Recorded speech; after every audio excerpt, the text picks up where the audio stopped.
सिंह राशि, संघर्ष से सफलता, आकस्मिक धन लाभ का योग, आध्यात्मिक क्षेत्र में उन्नति का महीना सितंबर 2026। दर्शक मित्रों, मैं पंडित राजेश दवे, वैदिक ज्योतिष परामर्श केंद्र जोधपुर से। यह जो मैं आपको मासिक फलादेश बता रहा हूं, यह ग्रह गोचर के अनुसार एवं वर्तमान ग्रहों के आधार के ऊपर आपको यह बता रहा हूं। कुंडली में आपकी स्थिति भिन्न हो सकती है, दशा महादशा अलग हो सकती है। लग्न और राशि के अनुसार सिंह राशि वाले जातकों के लिए सितंबर माह के अंदर हेल्थ, परिवार एवं व्यापार की दृष्टि से क्या क्या होने वाला है। शनि की ढैया सिंह राशि वालों के लिए चल रही है। सिंह राशि का जो स्वामी है वो सूर्य है। सिंह राशि वाले जातक अहंकार युक्त होते हैं और क्षमावान भी होते हैं, परंतु व्यसन आदि के अंदर जल्दी से वो आगे बढ़ने वाले व्यक्ति होते हैं। धार्मिक यात्रा में उनकी रुचि होती है और परिवार के प्रिय होते हैं।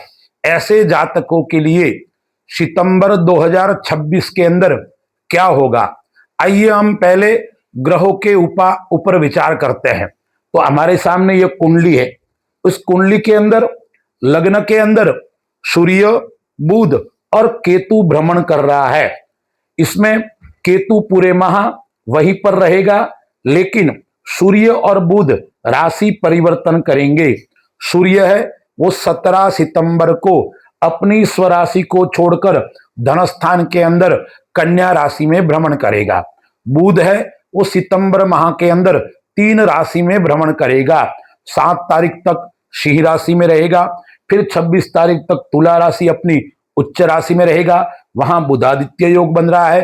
फिर पराक्रम भाव के अंदर 26 तारीख को आ जाएगा। शुक्र नीच का होकर गोचर कर रहा है, मात्र 2 दिन कन्या राशि में रहेगा, फिर अपनी स्वराशि तीसरे स्थान के अंदर पराक्रम भाव के अंदर गोचर करेगा। राहु है वो कुंभ राशि के अंदर बैठा हुआ है और 7वां भाव जीवन साथी का, पार्टनर का भाव वहां गोचर कर रहा है। शनि न्याय का ग्रह जो है वो 8वें भाव, आकस्मिक धन का जो भाव है, ससुराल, आयु एवं लॉटरी आदि का स्थान है, वहां पे गोचर कर रहा है।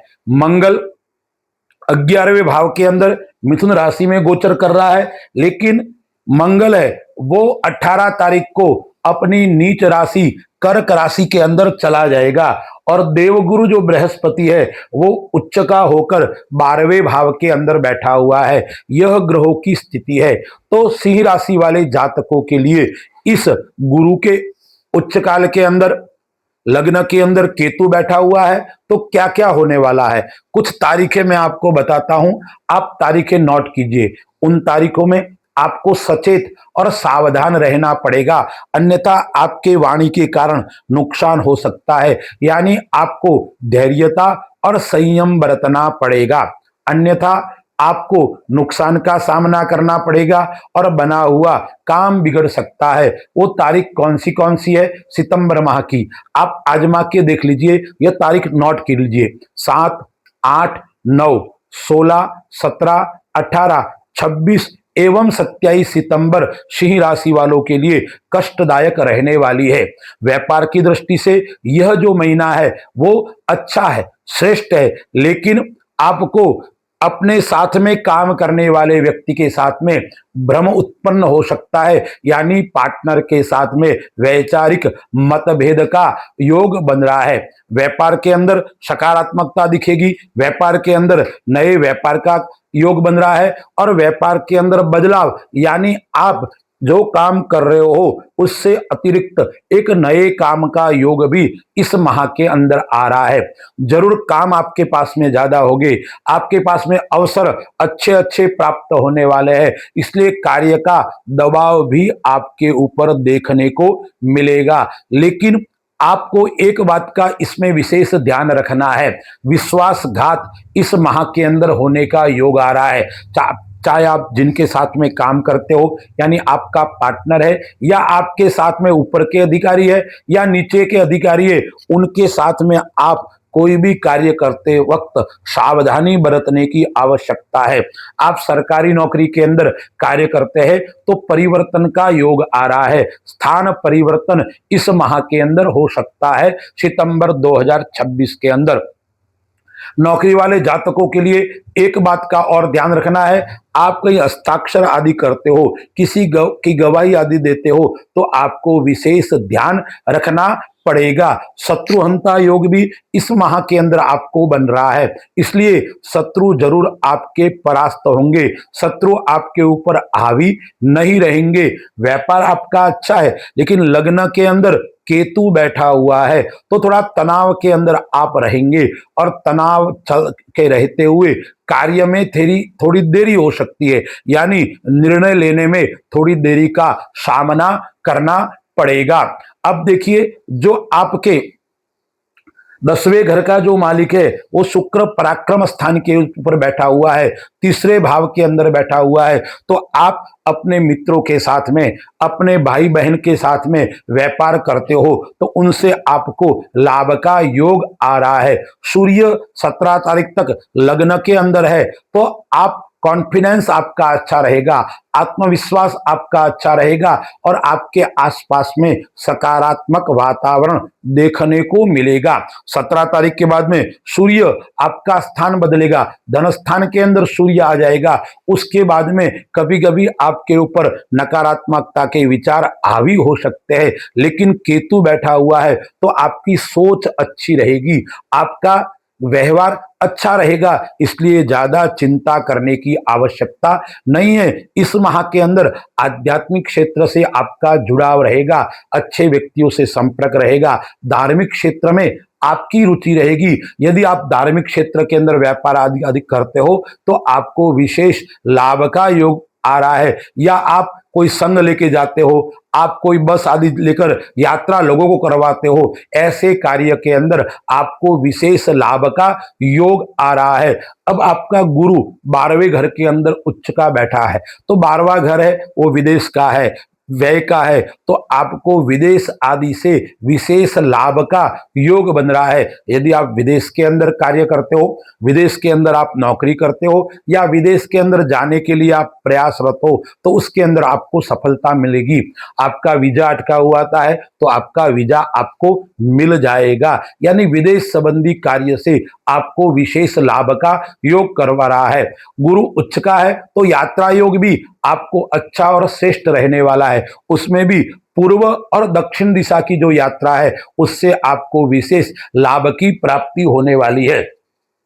चौथे घर का मालिक है वो आय स्थान के अंदर बैठा हुआ है, फिर व्यय स्थान के अंदर नीच का होकर चला जाएगा, तो 18 सितंबर तक आपको व्यापार के अंदर, कौन से व्यापार के अंदर, आप भूमि से जुड़े हुए व्यक्ति हो, आप रियल एस्टेट से जुड़े हुए व्यक्ति है, या आप निर्माण कार्य कोई ठेकेदार है, तो ऐसे कार्यों के अंदर आपको लाभ का योग 18 तारीख तक श्रेष्ठ और अच्छा आता है। 18 तारीख के बाद में आपका खर्च बढ़ जाएगा, आकस्मिक ऐसा खर्चा आएगा कि आपका पूरे मास का बैलेंस बिगड़ सकता है, इसलिए 18 तारीख के बाद में व्यय करते हुए आपको सावधानी, योजनाबद्ध तरीके से आपको खर्च करना पड़ेगा और धैर्यता पूर्वक आपको काम करना पड़ेगा। 18 तारीख के बाद में आपको उतावलापन नहीं दिखाना है। तो व्यापार की दृष्टि से यह अच्छा और उत्तम फल देने वाला महीना रहेगा।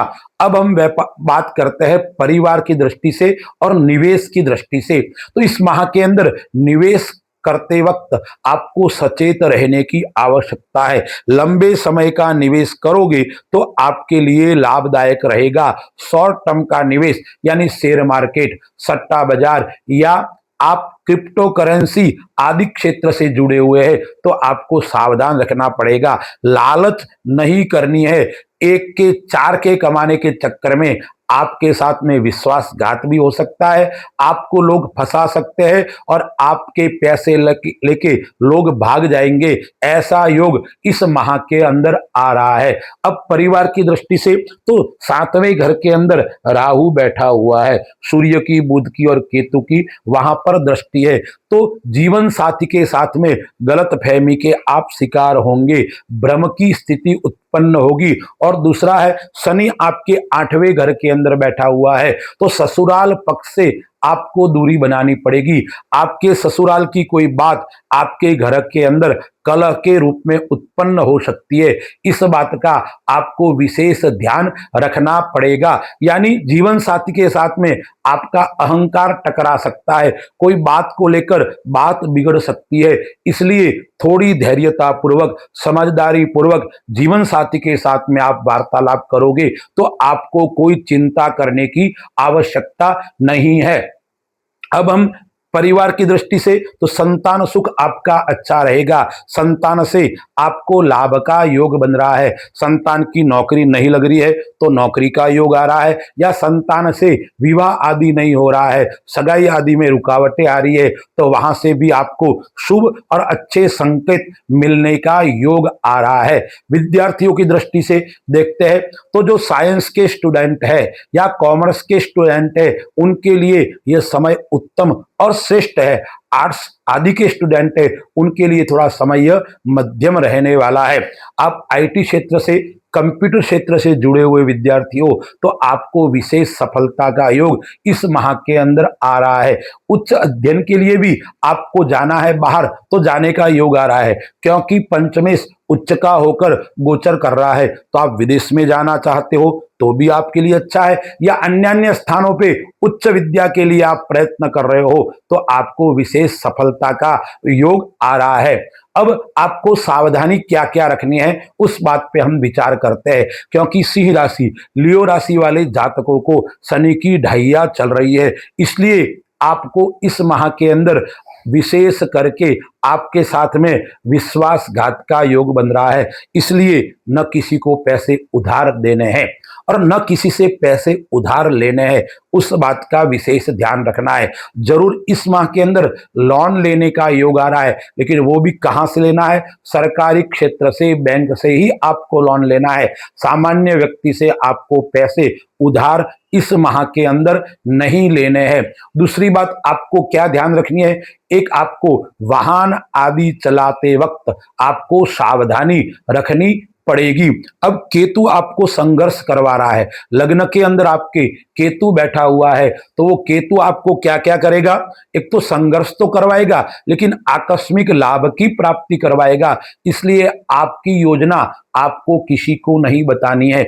आपकी योजना कोई देख लेगा, सुन लेगा तो वो उसको पहले अमल में कर लेगा और आपको फिर बाद में पछतावा के अलावा कोई समय आपके पास में नहीं है। इसलिए आपकी जो योजना है उस योजना को गुप्त रखकर आपको आगे बढ़ने की आवश्यकता है। इस माह के अंदर मित्र, भाई और बहन का सहयोग अच्छा मिलने वाला है, तो उनसे आपको साथ में रहना है, उनके साथ में लेकर काम करना है और उनके साथ में अच्छा व्यवहार रखना है। अब सिंह राशि वाले जातकों को उपाय क्या क्या करना है तो देखिए मैं आपको बताता हूं।